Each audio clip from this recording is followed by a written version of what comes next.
Oi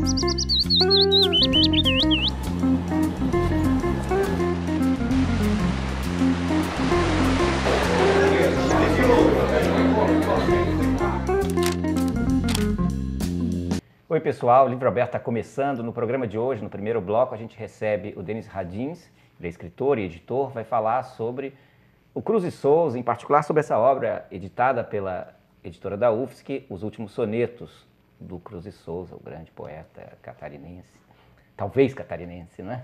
É um assunto a se discutir. E no segundo bloco e terceiro, a gente vai falar com Alberto Lindner.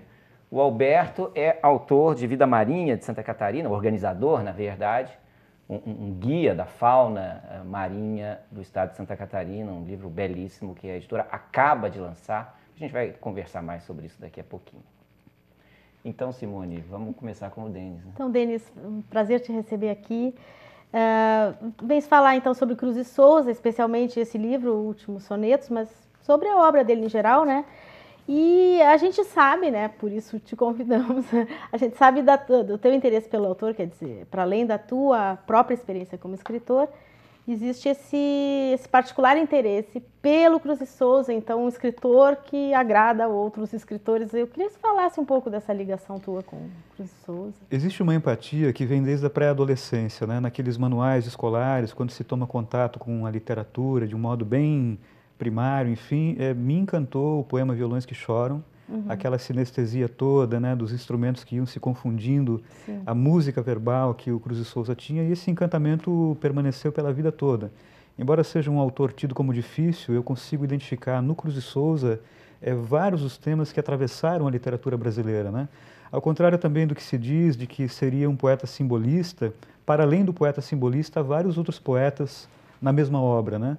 Existe um poeta Cruz e Souza de matiz romântico, parnasiano, e até mesmo aquele poeta do início aqui em Desterro, né, que escrevia poemas encomiásticos, né, de elogio às autoridades locais, enfim, algo tão comum ao século XIX e que torna tão interessante essa tensão que existe na obra do Cruz e Souza. É um poeta que desperta um crescente interesse na academia, mas também entre leitores contemporâneos, porque você não consegue reduzi-lo a uma só fórmula, né? Ele continua causando curiosidade porque várias leituras diferentes são despertadas a partir da obra dele. Então, se diz que há vários Cruz e Souzas, né? E eu prefiro todos, na verdade. Né? Sim. Então, você está falando sobre a complexidade da obra literária dele, né? Sim. Que não é tão facilmente classificável como se costuma fazer. Claro. Mas a essa complexidade corresponde à complexidade da própria biografia dele, né? Da biografia dele e da biografia do Brasil, né? Porque ele nasceu no momento em que ele era literalmente filho de escravos, né? E precisou lutar a sua vida inteira por uma ascensão social, numa província completamente abandonada naquele Brasil do Segundo Império, enfim. E, no entanto, aquele momento de transição do Império para a República vai encontrar o Cruz e Souza publicando sonetos e poemas simbolistas, né? Então, é admirável esse arrojo, né, essa ousadia do poeta naquele momento em que as condições materiais da vida dele, da vida de Desterro, de forma alguma propiciavam um escritor tão internacionalista como ele foi naquele momento, né? Eu acho que talvez, historicamente, se apagou um pouco a obra do Cruz e Souza porque ele não expressou preocupações nacionalistas, né? Se nós lembrarmos aí da Semana de 22, enfim, todo esse discurso do Estado-nação brasileiro, esse debate não está muito em Cruz e Souza. Uma única vez eu li na sua obra completa o verbo abrasileirar. É interessantíssimo isso, mas não existe menção nenhuma direta à identidade nacional, enfim. Isso para o bem e para o mal, né? Porque isso perturbou um pouco a recepção crítica que se tem do Cruz e Souza. Você acha que mais do que a negritude, que é... Pois porque é um dado incontornável, né, da biografia dele, essa questão. Né? Um dado incontornável, o fato dele ser negro, dele ser escravo. Nós temos que lembrar que o Brasil reconheceu apenas em 2007 os direitos civis dos quilombolas, das comunidades ribeirinhas do Amazonas e também das populações indígenas, né? Ou seja, até então, um índio não poderia obter carteira de identidade porque ele não era considerado um cidadão brasileiro.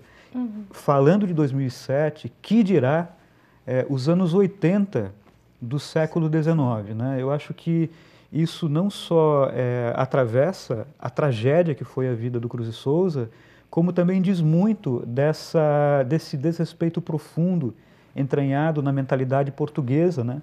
Esse povo que, na verdade, escravizou na África populações inteiras, algumas delas muito mais cultas do que o Império Português. Que manteve colônias até a década de 70. Que manteve Sim, colônias 75. até o século XX. Né? Então, eu acho que a tragédia do Cruz e Souza, se lida em negativo, é a tragédia do mau caratismo da sociedade portuguesa imperial. Né?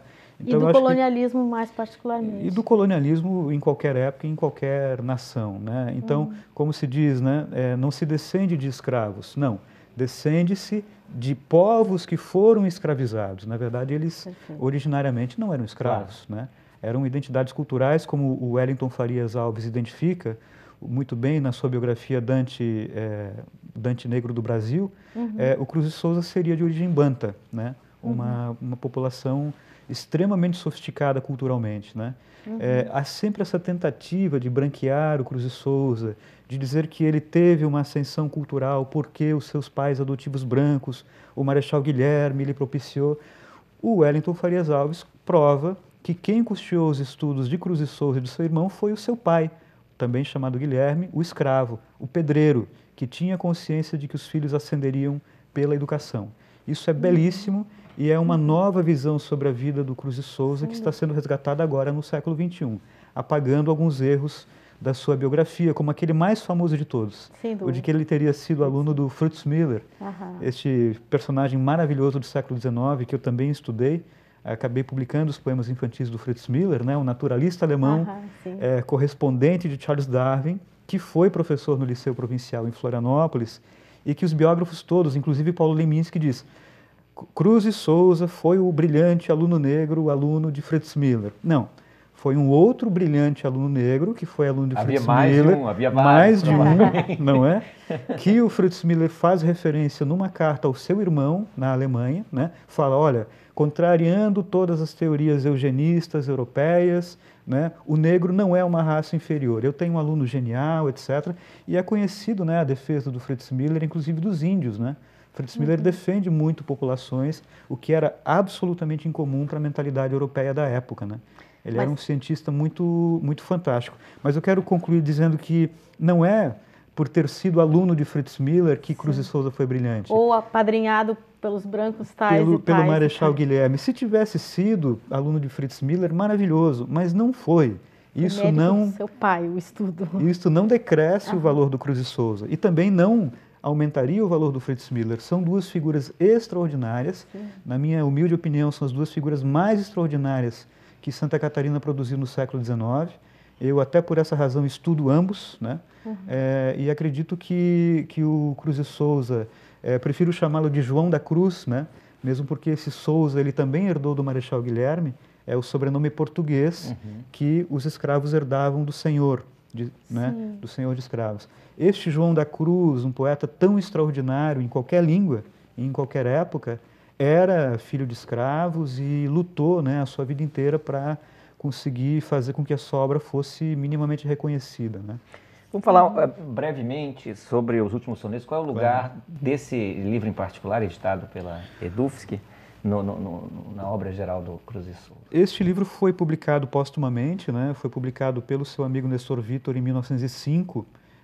Como nós sabemos, o Cruz e Souza faleceu em 1897. É um livro que talvez reúna o momento mais alto do artista Cruz e Souza, né? Nós temos momentos maravilhosos na obra do Cruz. Por exemplo, tem um grande conto abolicionista chamado Consciência Tranquila, que ele escreveu ainda em Desterro, Florianópolis hoje, né? Que é um conto de denúncia que nunca foi publicado em vida, em livro. No entanto, hoje está nas suas obras completas. Temos descrições, por exemplo, da Festa da Laranja, na Trindade, que ele publicou aqui nos jornais da Desterro da época, enfim. Todo um tipo de texto que a gente conhece pouco, né, dessa inserção dele aqui, sim, né, na que comunidade. não se tem essa descrição do local muito na obra do Cruz e Souza, enfim. Para resumir, o Últimos Sonetos, além de reunir alguns dos melhores poemas dele, como O Assinalado, como Vida Obscura, enfim, é o momento mais alto dessa linguagem internacionalista, né? Que nós lembramos começa com Petrarca, Luís Vaz de Camões foi o grande cultor do soneto em língua portuguesa. É uma linguagem que atravessa 4 séculos, né? E talvez o Cruz de Souza tenha sido um dos últimos grandes cultores, né? Naquele momento no século XIX, e realmente como técnica, como tecné, né? Como arte, como feitura, como consciência musical, aqui estão alguns dos melhores poemas do Cruz de Souza. Inclusive aquele que alguns biógrafos apontam como sendo seu último poema. Não há provas cabais de que ele tenha escrito este por último, mas há muitos indícios, né? É o soneto Sorriso Interior. Inclusive posso recitar para vocês rapidamente. A gente pode encerrar a entrevista com esse soneto. Só queria, antes de você, a gente entrar nesse momento mais intenso, mencionar o fato de que o Denis, ele fez uma entrevista com o Wellington Farias, que ele menciona há pouco, né? Para a revista Subtrópicos número 7, né? Sim. Então, quem tiver mais interesse em conhecer a personalidade do Cruz de Souza, o trabalho do Denis e, enfim... Esse diálogo, né? Em particular, a leitura que o Wellington Farias faz, então tem acesso à revista, enfim, mas vamos ao poema agora. E além desse trabalho, rapidamente, ainda na Universidade Federal, eu tive a oportunidade de escrever um breve ensaio comparando o Cruz de Souza aos poetas provençais do século XII. Que né?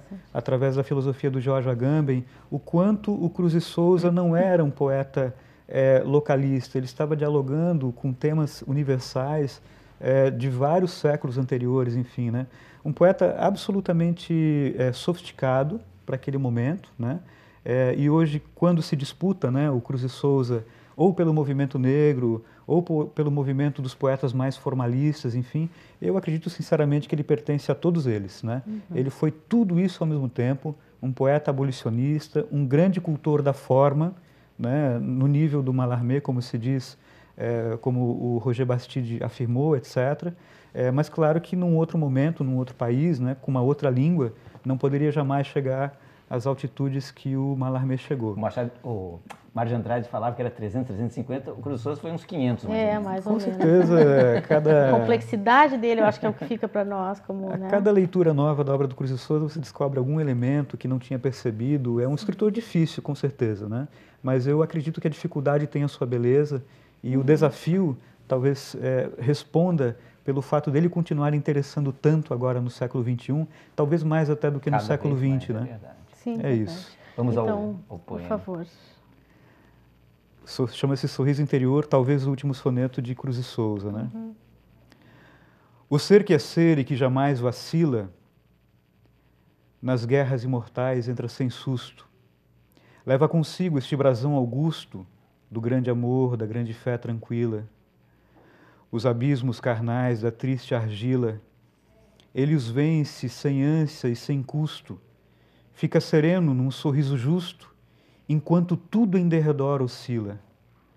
Ondas interiores de grandeza dão-lhe a glória em frente à natureza, esse esplendor, todo esse largo eflúvio. O ser que é ser transforma tudo em flores e, para ironizar as próprias dores, canta por entre as águas do dilúvio. João da Cruz. Obrigada, Denis. Obrigada por esse lindo poema final e pela entrevista toda. Muito Obrigado. bacana. A gente volta daqui a pouco com o Alberto Lindner.